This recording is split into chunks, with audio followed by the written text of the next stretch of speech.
The Qantas chief executive has offered a passionate defence of his airline, his conduct and his own record. Alan Joyce today faced a parliamentary inquiry to answer questions about his decision to ground the airline last weekend. The CEO says it was his only choice, but he's again apologised to customers and tried to steer clear of the political fight over who's to blame for the mess. Hayden Cooper reports from Canberra.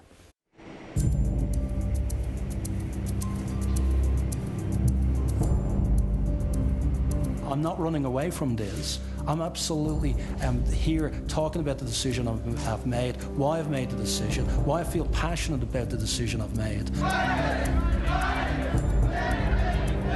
And I'm happy to defend that and talk about that under any forum, anywhere, because it was the right call. That's good, because I think you've got a lot of explaining to do as to why you're a rogue employer.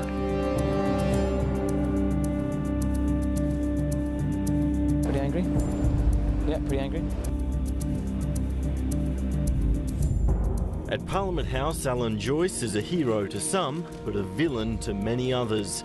So today was always going to be a day of reckoning.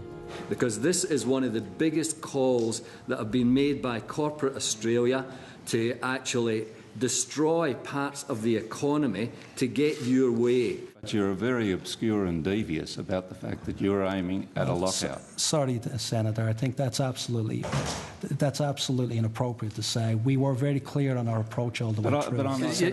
You're a bit like Richard Nixon at the moment. You're just trying to talk your way out of this. Don't do it, please. You're a bit like a McCarthy trial, you know. For all the attacks thrown at him, this is a CEO determined to give as good as he gets.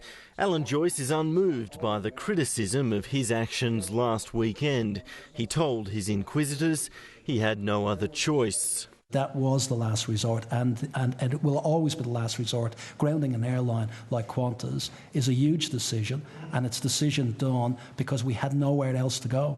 And the committee learned it was a move Mr Joyce made on his own. Approval of the Qantas board came later. The decision was a board endorsement. It was my decision. You made a decision on your own? Yes. Using your discretion? Yes. Using your delegated authority? Yes.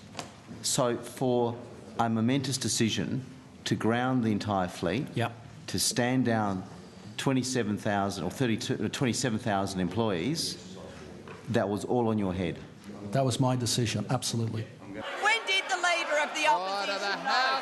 The Qantas grounding lit up the Parliament all week, and even today the argument persists over whether the government should have read the warning signs from the airline chief before last Saturday. Well, he certainly never mentioned to any of the ministers in our government that he was contemplating an extreme action of locking out the whole of the Qantas workforce. The problem here is that the government is excruciatingly embarrassed about the fact that it could have stopped this. So what did Alan Joyce have to say about who was told what, when? At no stage did I talk to anybody about lockout. I talked about the grounding of the fleet and talking about the grounding of the airline as a possibility. We didn't talk to anybody on either side of politics about a lockout. You deceived them by not saying you were aiming at a lockout, didn't you? I don't agree with that, Senator. And on Saturday afternoon, the government did not ask for extra time or for you to delay the course of action that you had indicated to them. Nobody asked for any extra time, but nor was it suggested by me, in fairness. Alan Joyce did not have to do what he did on Saturday. This was a reckless decision, but a decision that had been well planned. Who believes in fairy tales that he woke up Saturday morning and just had a brain snap? A brain snap that costs this country the shutdown of its airline.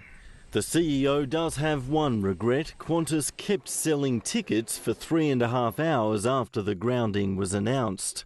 Senator, it was a mistake because it again just shows you that even with all of the planning we've done, and we've done a lot of planning, we did miss this one. Fate can intervene at the strangest of times. As the committee ground on, a Qantas A380 en route to London was diverted safely to Dubai. Pilots had shut down an engine due to an oil pressure problem. For the flying kangaroo, there's turbulence in the air and trouble on the ground. Alan Joyce, a man under pressure. Hayden Cooper with that report.